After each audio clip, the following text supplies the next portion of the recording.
মৃত্যুদণ্ড থেকে খালাস পেয়েছেন জামাত ইসলামের নেতা এটিএম আজহারুল ইসলাম।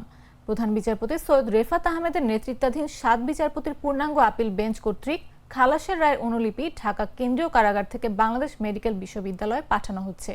ফলে আজ বুধবার সকালেই তিনি মুক্তি পাচ্ছেন।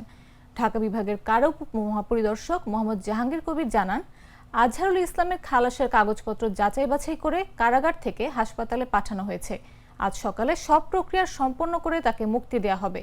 অন্যদিকে জামাত ইসলামের পক্ষ থেকে আজ বুধবার সকাল 9:30টায় তদানীন্তন ভারপ্রাপ্ত secretary general ATM Azharul Islam Bangladesh medical বিশ্ববিদ্যালয়ের প্রিজন সেল থেকে মুক্তি পাবেন বলে নিশ্চিত করা হয়েছে।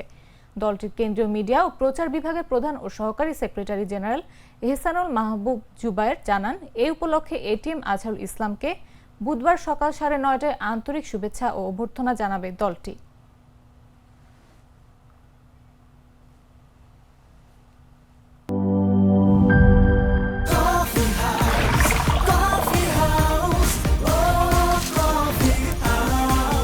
কফি হাউস, প্রতি চুমুকে আড্ডা জমে।